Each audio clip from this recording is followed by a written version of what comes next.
We are in the final stretch of the preseason, and is anyone else really missing Rick Ball?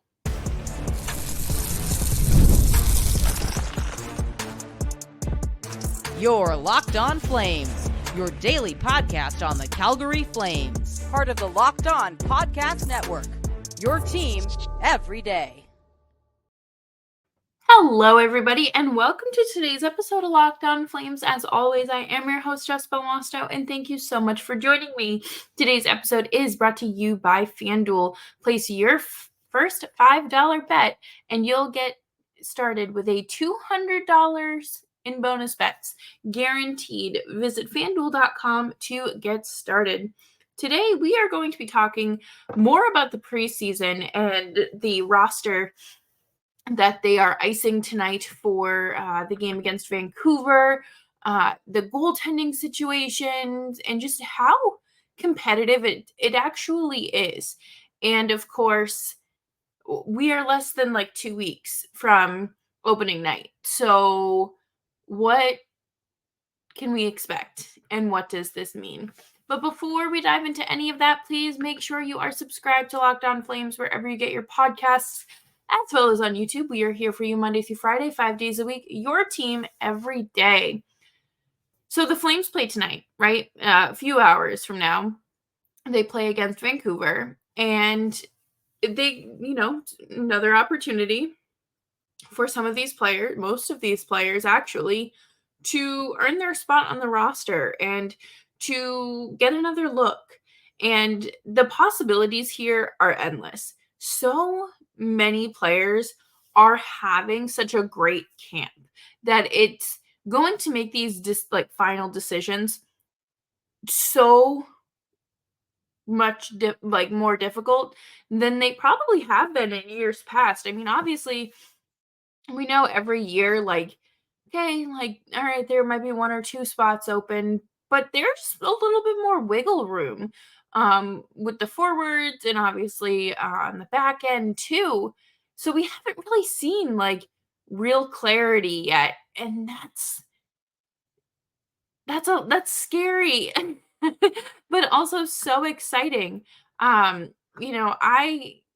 am looking forward to this season because I feel like we're going to have a situation where we're seeing a lot of different combinations and different approaches potentially, and that's always good because you don't want to just stick with what you're comfortable with. You want to try something else out, and there's 4 preseason games left, and it is just so hard to believe that the season is here pretty much. I did want to talk about the lines for tonight and just kind of give my thoughts on them because I do think that there's some good choices in here.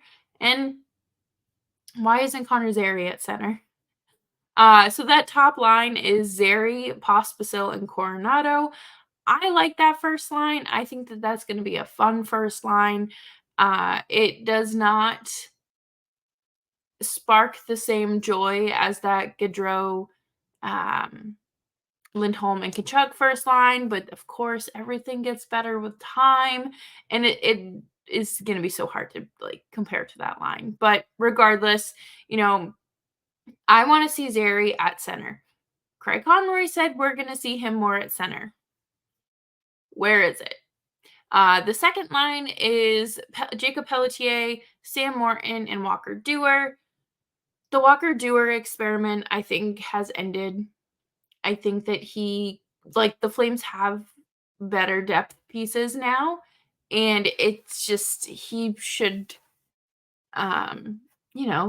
be awarded the opportunity to go play in another organization. I think that that's absolutely reasonable. And your third line is Dryden Hunt, Cole Schwindt, and Andrew Basha. Hunt and Schwindt have played together before. I like them, 2 AHL guys. Dryden Hunt's kind of bounced in between. And obviously Basha is a 2024 draft pick. If you listen to NHL Locked On NHL Prospects, they talked a lot about Basha today, and they're very high on him. They like him a lot. And that's great because I feel like there's other prospects that just they don't pop the way a lot of these 2024s do.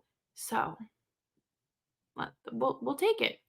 And then you have Hanzik, Kirkland, and Gridden. All right. Again, Hanzik, you have to get a look at all of these guys and then factor in the other games that have been played and the other ones that that are left to be played. And I mean, Hanzik is going to get a second look.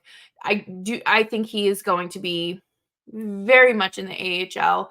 I don't expect much there.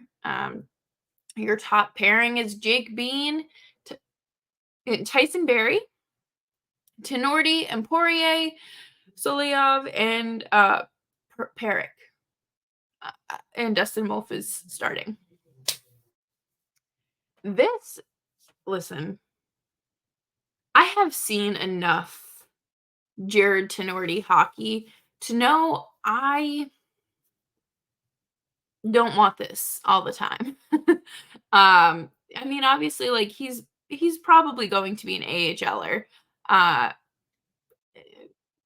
based on the pieces the Flames already have. I think he's a good veteran presence for those guys and a good guy to learn from, but I don't necessarily think that the Flames, the NHL level, need to really bring much of him in. And of course, you know, Peric is still, he's got to work his way up to the NHL, of course, but I like it. Solo is another player that I really feel for because there's so many pieces in just a log jam on the Flames blue line defensively or prospect wise on the blue line, and Jeremy Poirier is the same situation. He would probably be looking at a more I guess being looked at more seriously for an NHL role had he not missed a lot of last season with that terrifying injury. But I said the same thing about Connor Zary. So anything is possible. I would assume they give Wolf the full game. I mean, I would love to see them split it. I think Devin Cooley is good. He's done a good job, and he's a great post game interview. He's a quote machine. But coming up next, we're going to talk more about the goalies and what is going to happen, because there's, again, so many possibilities, and the combinations are endless, and I can send myself on a downward or down a rabbit hole if I let myself think about the goaltending situation too much. And we will be right back after this. Hello, NFL fans. You can start the season big with a big return on FanDuel, America's #1 sports book. So when you get a hunch in the middle of the game, you can check out the latest stats, view play-by-play, live play-by-play, and so much more on the same page where you place your bets. You'll get started with $200 in bonus bets guaranteed when you place your first $5 bet. And you know what? Maybe you are thinking about the larger picture here, and you're thinking about who's going to win the Stanley Cup. And maybe you put your money on the Nashville Predators or I'm trying to think of someone from maybe the Florida Panthers go back to back, right? What are we working with here? Just visit FanDuel.com, and that's FanDuel.com.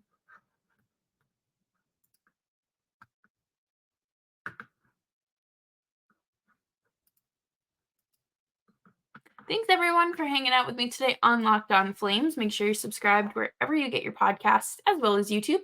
We are here for you 5 days a week. With the goaltending situation, I think that this is such a a fun problem to have. It's not like the Flames don't know Dustin Wolf will be playing in the NHL. And it's very likely that it's just going to be Dan Vladar and him. But Devin Cooley is doing a lot. He is proving to people that he does not suck. And I mean, we kind of had the hunch that Cooley was brought in to be the AHL goaltender, and that's great. Okay. I don't think that that's a bad thing or anything like that. But I do think that Wolf and Vladar will be able to hold it down. There's questions about, I don't even want to call it controversy because it's like not even a narrative of like, will Cooley steal someone's starter spot? No, I don't think so, anyways. But regardless, preseason goaltending has been so fun to watch. All three goaltenders bring something different to the game. Obviously, Dan Vladar is coming back off an injury and fighting for that starter spot. He has been a backup goaltender pretty much all of his career. And he was supposed to stay with Boston, but then Jeremy Swayman kind of took this ginormous leap that did not fit the puzzle. So he got traded to Calgary. But he's coming back from surgery and he wants to play. He wants to prove himself, right? It's also a contract year for him. Devin Cooley, he made some incredible saves the other night where I was just in awe. I was starstruck. I was just like, okay, all right, like close enough. Welcome back, Jacob Markstrom. Like, I mean, just don't leave the crease. And you have Dustin Wolf, the narrative of he's undersized. He struggled in the games that he played last season post-trade deadline where the Flames lost two very important players, in three if you count Nikita Zadorov. Like, of course a rookie goaltender is going to be shaky in front of, like, not good defense. I think that Wolf has obviously played very well so far. We've seen everyone get a game, so he gets the net tonight. And like I mentioned earlier, I would assume Wolf is going to get the full thing, but I guess I wouldn't be shocked if I do see it split. I just really enjoy the competitive nature of what we're seeing for that goaltending spot. I think that, it's a good thing to have that healthy competition because it fires you up and it makes you want to do better. And it's not, it's like playing for your job. It's like goaltending, like lip sync for your life, but for goaltending. And I just very much enjoy that extra level of competitiveness because we hear it all the time. You are never going to replicate the same in-game energy in practice. But you have three guys fighting for two spots, and people are going to go out of their mind and play out of their minds. I'm very excited just to, watch how this unfolds. I would not, how can I word this? I would not expect Devin Cooley to start in the NHL. I think that this is going to be a scenario where Vladar and Wolf hold down the net, and the Wranglers are going to need someone. And I think that Devin, I always want to call him Logan Cooley, so I have to stop and think about it. Devin Cooley is that guy, and there's nothing wrong with that. I mean, Dustin Wolf has needed to get these reps. He has needed to see NHL playing time in order to take these next steps in his career. So I only think it's fair for him to be in the NHL. And he's also proved himself. He has nothing left to prove in the AHL, and you need a somewhat seasoned backup for him. Would I like to I really would have liked to have had like Markstrom and Wolf really together until the end, in terms of like mentoring and getting adjusted and having that veteran presence to rely on. Obviously, Vladar has been around the league for a while, but he hasn't even touched 100 games yet. So I do wonder. You know, there's their goalie coach is a good goalie coach, and they're all buds. They know who they can lean on and what that special relationship looks like. But as an outsider, I'm just thinking of like in an office situation. I mean, no, like, you'd think about like Drew Bledsoe and Tom Brady, right? Like that was something for a little bit, right? And then Brett Favre and Aaron Rodgers too. Wasn't that a little thing there? And then you have, um, like that veteran goaltender in Jacob Markstrom mentoring like this next generational goaltender, in Dustin Wolf. And I am so excited for this kid's future, even if it's not going to start out, picturesque. I think that's great. Take the lumps now, get all of it ironed out before the start of the season, or the start of, when the Flames are truly competitive. And Devin Cooley just keeps saying really funny, cool things. But coming up next, we're going to talk about how different this team is going to look, even from the way the season ended last year. And we will be right back after this quick break. And I want to tell you all about Indeed. We're driven by the search for better, but when it comes to hiring, the best way to search for a candidate isn't to search at all. Don't search, match with Indeed. If you need to hire, you need Indeed. Indeed is your matching and hiring platform with over 350 million global monthly visitors, according to Indeed data, and a matching engine that helps you find quality candidates fast. And Indeed doesn't just help you hire faster. 93% of employers agreed Indeed delivers the highest quality matches compared to other job sites, according to a recent Indeed survey. And listeners of this show will get a $75 sponsored job credit to get your job more visibility at indeed.com/locked on. Just go to indeed.com/locked on right now and support the show by saying you heard about Indeed on this podcast. Indeed.com/locked on. Terms and conditions apply. Need to hire? You need Indeed.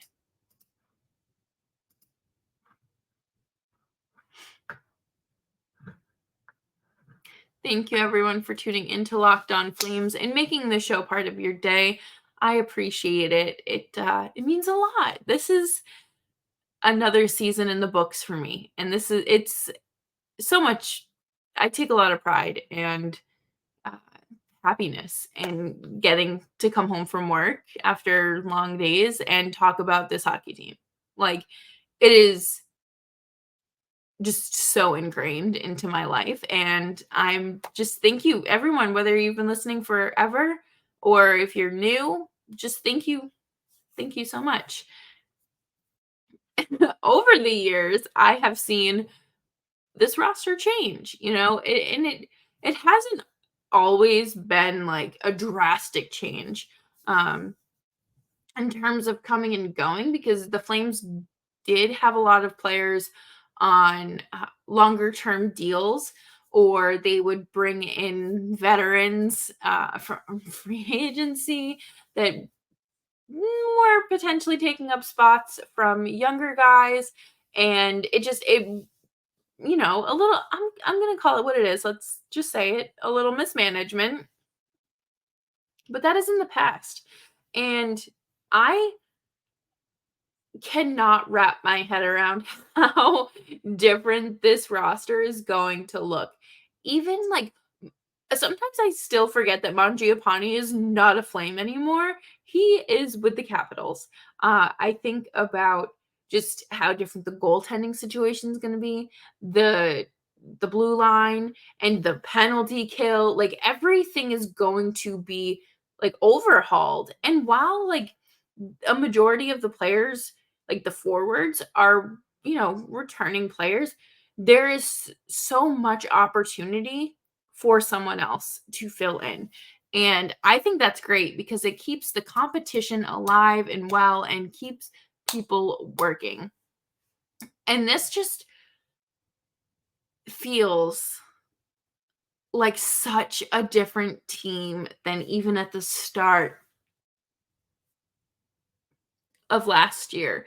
It was supposed to be Jacob Pelletier's like true rookie campaign and breakout season, but he got hurt in the last preseason game and was out until March with a busted shoulder.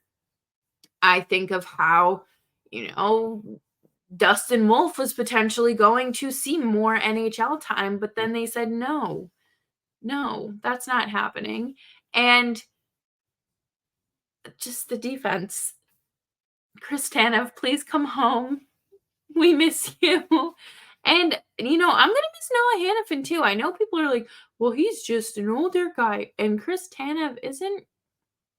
I think that, both of them are skilled defensemen. And that's why the Flames had one of the best penalty kills for a long time. And it's just one of those like uncomfortable changes because you're like, oh, this was so good for so long, and now I can't even remotely compare what's there. And like Oliver Shillington's gone, and he was a great, fantastic puck moving defenseman. Do you know who else is a great puck moving defenseman? Zane Perrick. So I think that that's going to be another thing to watch for as well. And like Hunter Brusewicz is going to be coming up as, I don't think this year by any means, but he's going to be around, and he's already drawing comparisons to a young Rasmus Anderson, which is good. And I highly, highly, highly suggest listening to Locked On NHL Prospects. It was today is Wednesday. Wednesday's episode where they talk about the Flames ranking in the 32 prospect pools. It's number 10, which I think is pretty good. But they talk all about the prospects and their strengths, their weaknesses, and kind of a little bit for concern and like what their ceiling is. And Sebastian and co over there do such a good job. And, Hattie does a great job breaking it down. I am someone who is like, I do not understand any of these fancy numbers. But if someone tells me, their ceiling is, this comparable, I eat that up because I know what I'm comparing it to. And I think that's great. And it's very helpful. And it's so different hearing everyone's opinion on what I did not know where the Flames were going to sit, and I did not pay them for them to be in the top 10. And considering the Flames like picked in the soggy middle for how long, that's kind of impressive. But most of the names they mentioned for their like top prospects are guys that have been drafted during the Craig Conroy era. So I do think that is a little bit funny. But that will do it for me today on Locked On Flames. Thursday's show has a very special guest, JJ from the Win Column. We are going to pick his brain and kind of get his thoughts on the current state of the organization and what he considers a successful season for Mr. Jonathan Huberdeau. But until then, stay safe, stay warm, stay cool, stay dry. Remember to subscribe to Locked On Flames wherever you get your podcasts, as well as on YouTube. We are here for you Monday through Friday, 5 days a week, your team every day.